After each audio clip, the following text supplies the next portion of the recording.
Hello, YouTube.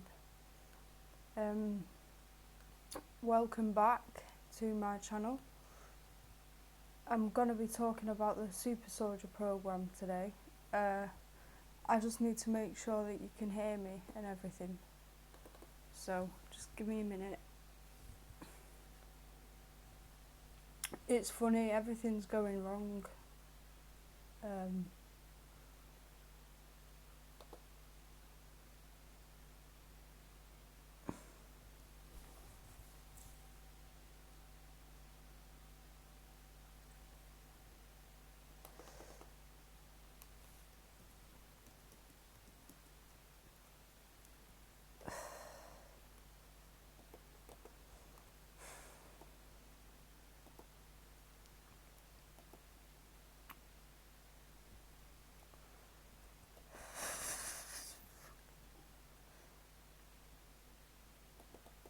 Oh, sorry, I'm just going to take a risk.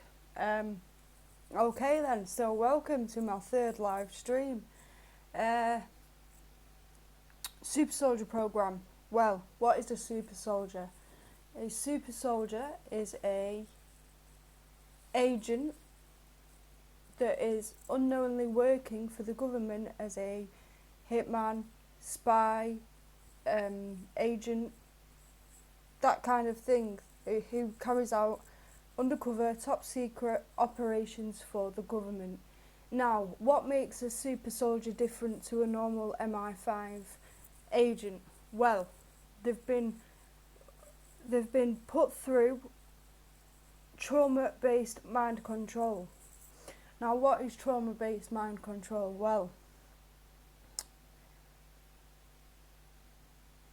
any child under the age of 5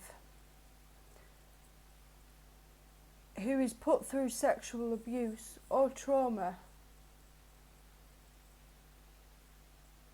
has a split subconscious mind because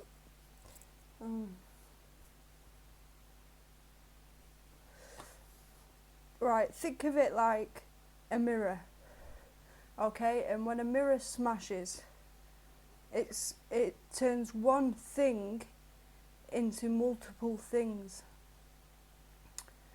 And when we as human beings go through tremendously painful trauma, the subconscious mind cracks like a mirror, and this creates DID, dissociative identity disorder, and multiple personality disorder.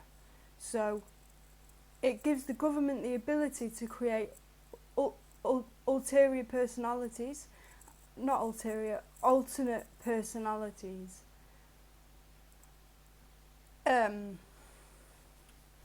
It's very complex, but it's something that I want to talk about, and it's something that I feel needs to be out there. So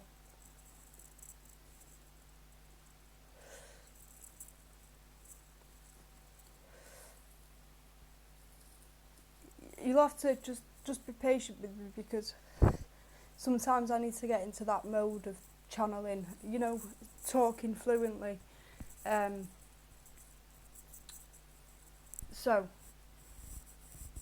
around the age of 5 years old, if not before then, is when the SRA, satanic ritual abuse, will happen.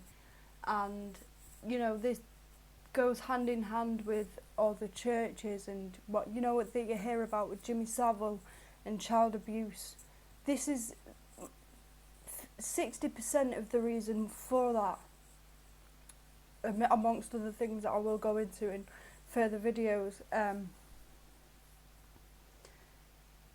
So once they've achieved the split in the subconscious mind, that is when they can actually program into the human being another personality in which that they wish to coincide with the role in which that they're there to do, basically. So, when you think about it, the best spy that one can have is the one that doesn't actually know that they're a spy. And so how does this information actually because they wipe the mind of the normal person. They have no idea that they have this other personality that goes out and kills people or does other things. They have no memory of it, absolutely none. However, when the super soldier gets to 30, the other personalities within them begin to merge into their own, and they begin to remember. That is how we are aware of it now, is because these people have spoken out about their experiences.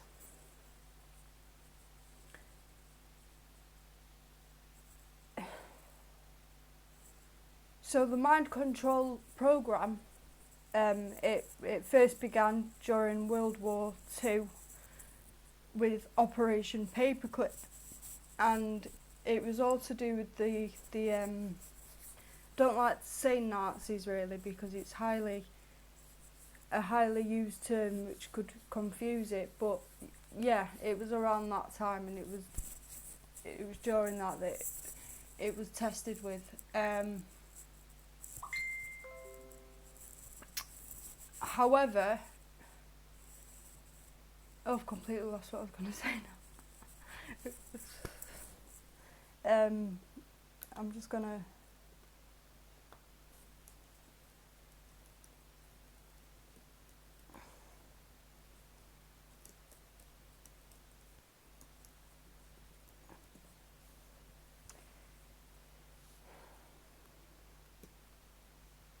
just pulled up the Wikipedia definition of it. It's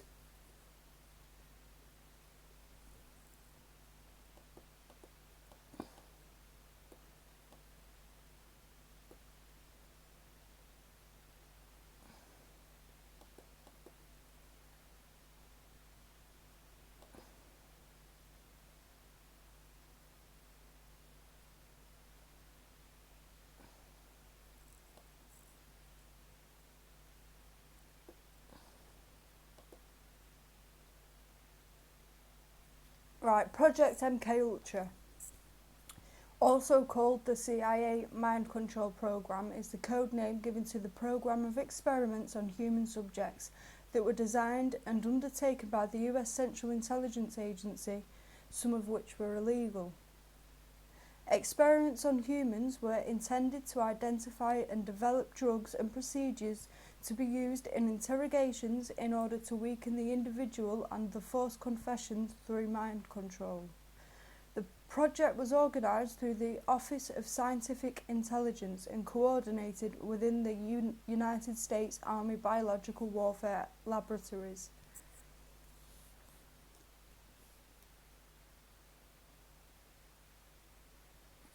MK Ultra used numerous methods to manipulate its subjects' mental states and brain functions.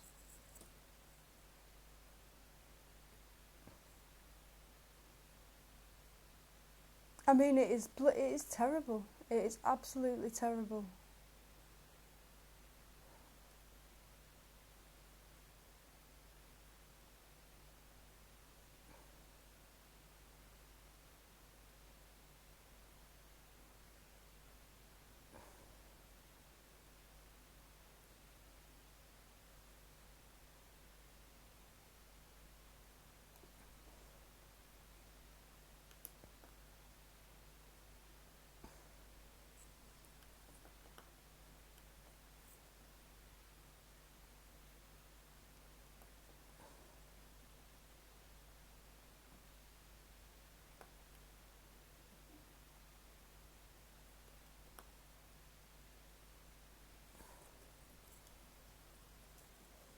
Now, the super soldier program goes hand in hand with the monarch slave program. Just bear with me 1 minute.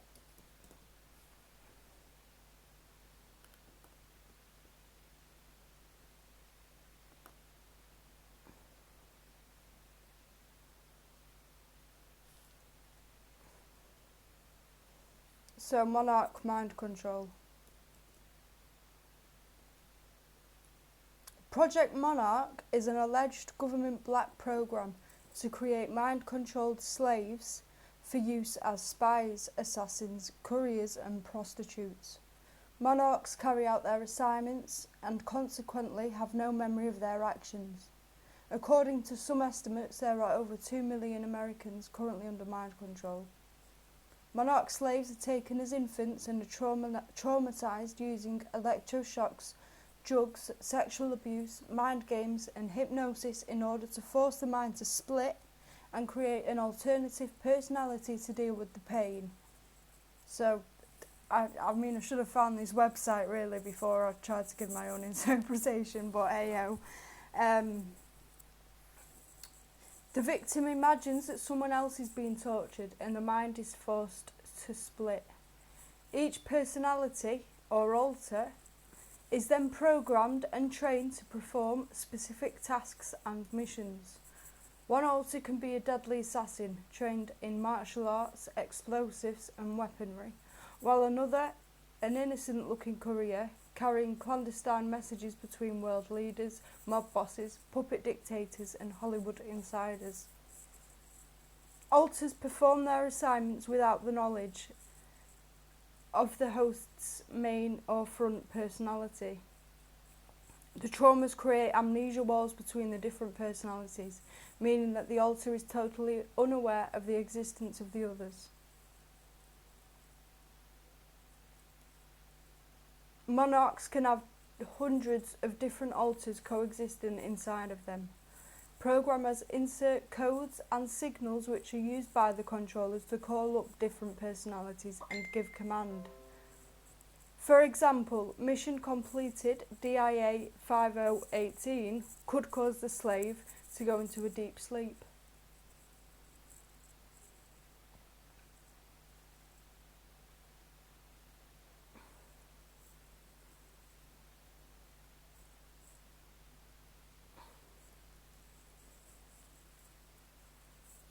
Walt Disney and Hollywood are real big on the whole monarch mind control thing, and it goes into it on this.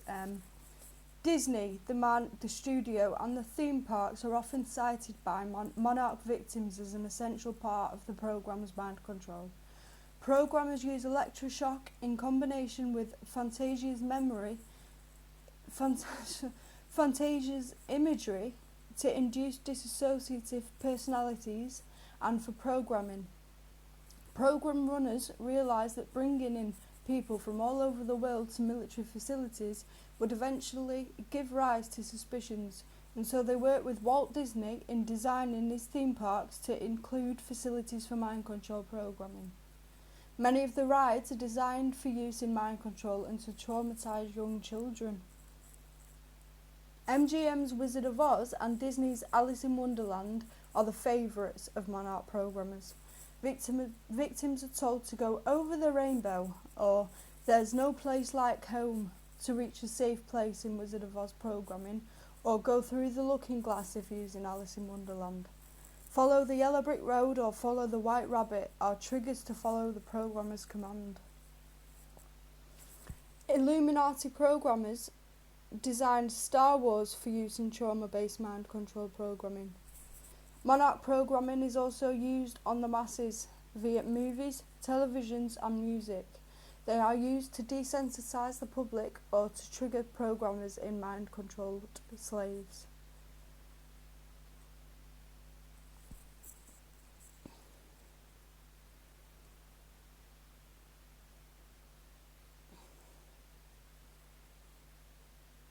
A couple of examples of famous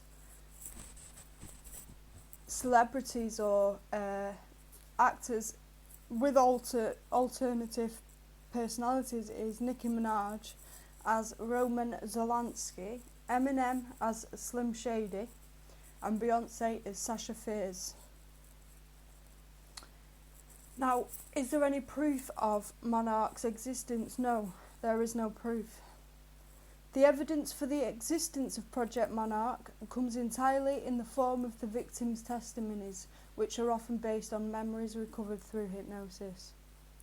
The program is often described as a sub-project of MKUltra, an acknowledged CIA program into mind control and behaviour modification. There is no doubt that the government had an interest in controlling minds that employed drugs, hypnosis, electroshocks, radiation and other forms of torture on US citizens without their consent to achieve its aims.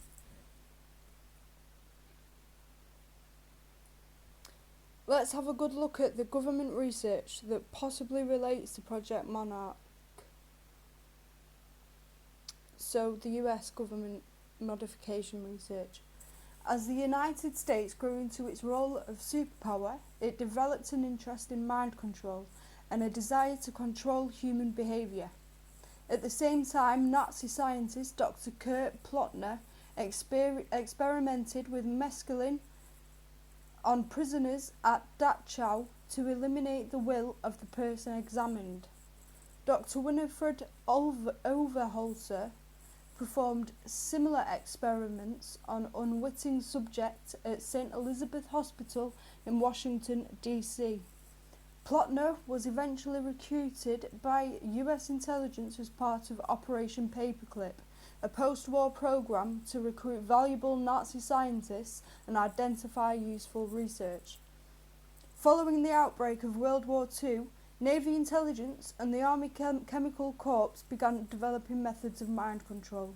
The CIA's predecessor of the OSS experimented with different strains of marijuana to develop an effective truth serum.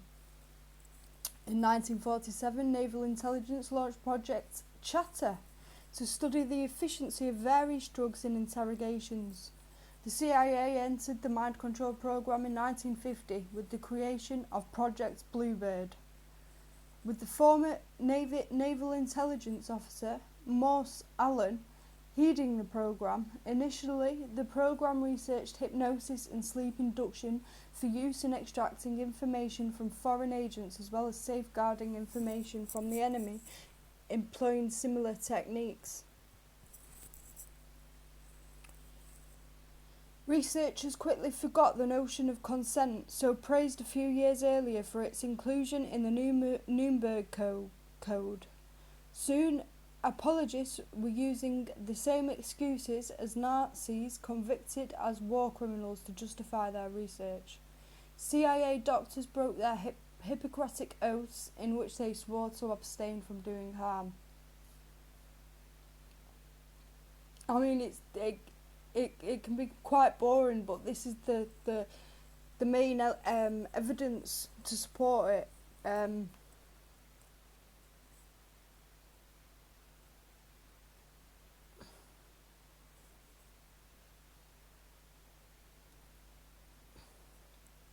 On June 22nd, 1954, Esther Brooks wrote a proposal to the CIA entitled The Military Application of Hypnotism.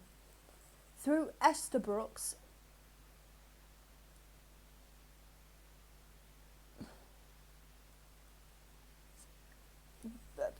I've lost my train of thought, but this is what Esther Brooks stated. In deep hypnosis, the subject, military or civilian, can be given a message to be delivered to, say, Colonel X in Bernal. The subject may then be sent to Berlin on any specific routine assignment, and the message will be perfectly safe because A, the subject will have no memory whatsoever in the waking state as to the nature and contents of the message. B, it can be arranged that the subject will have no knowledge of ever being hypnotised. And C, it can be arranged that no one beside Colonel X in Berlin can hypnotise the subject to recover the message. I will take a number of men and will establish them through the use of hypnotism and the condition of the split personality. Consciously, they will be ardent communists, fanatical adherents to the party line, ready and eager to submit to any discipline which the party may prescribe. Unconsciously, they will be loyal Americans determined, just as grimly determined, to thwart the communists at every turn in the road. This sounds unbelievable, but I assure you it will work. So that is evidence, because it's his own words. And this is the head of a naval intelligence operation that said that.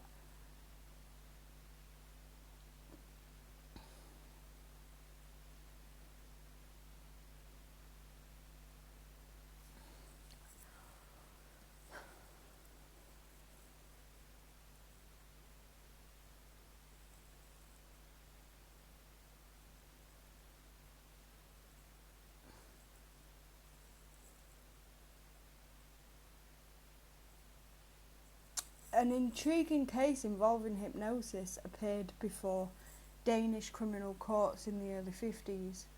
20-year-old Paul Hardrup robbed a Copenhagen bank at gunpoint, killing 2 bank employees in the process. He made his getaway by bicycle and hid in the stairway of a nearby building where police soon apprehended him. Hardrup did not implicate anyone else at first. Police identified the bicycle's owner as Bjorn Nielsen and learned that the pair had shared a cell at Horten State Prison for 18 months before their release in 1949. Fellow inmates reported to investigators that Nielsen kept Hardrup in a hypnotic trance for hours a day. By December of 1951, Hardrup recovered his memories of the event and withdrew his confession. He claimed to have been under hypnosis and named Nielsen as the mastermind and architect of the robbery. Police arrested Nielsen for his role in the robbery and double murder, and the court-appointed doctor found Hardrup to be highly susceptible to hypnosis once he was able to undo the locks put in place by Nielsen. Nielsen received a sentence of life imprisonment. Meanwhile, Hardrup was committed to a psychiatric prison and released in late 1966. From 1955 to 1956, CIA researchers working under MKUltra Subproject 43 found promising leads on how to influence a subject's suggestibility to hypnosis by using drugs and sensory deprivation to induce dissociative states. Experiments involving altered personality function as a result of environmental manipulation have yielded promising leads in terms of suggestibility and the production of trance-like states. There is reason to believe that environmental manipulations can affect tendencies for dissociative phenomena to occur. Isolation, in particular, can markedly change the individual's response to suggestions in the form of verbal communications.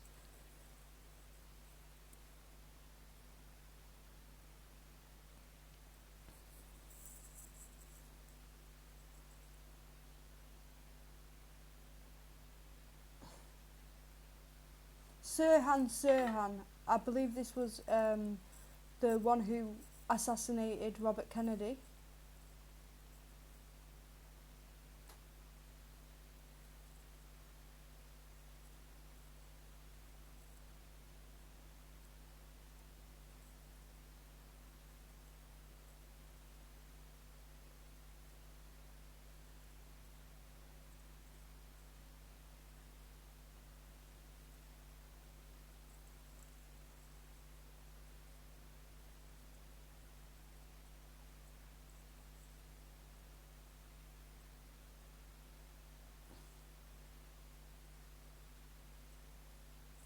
"24-year-old Palestinian refugee Sirhan was unable to recall shooting presidential hopeful Robert Kennedy. Courtroom psychiatrist Dr. Bernard Diamond was called in and determined that Sirhan could only remember the assassination while under hypnosis, to which he proved highly susceptible. Through simple hypnotic suggestions, Diamond was able to get Sirhan to behave like a monkey and climb the bars of his cell. Sirhan immediately forgot about his actions and denied them when confronted. Sirhan learned self-hypnosis through a mail order caused. Sirhan learned self-hypnosis through a small mail order course offered by AMARC, standing for a Modern Rosicrucian Group. Sirhan used techniques such as automatic writing to induce himself into a trance. It is during one of these sessions that he infamously scribbled "RFK must die" repeatedly in his notebook. Sirhan's lawyer, Lawrence Teeter, believed that his client was a Manchurian candidate and suggested the techniques used in the CIA's MKUltra program and Operation Artichoke were employed in the assassination of Kennedy. Wow. How interesting. Wow.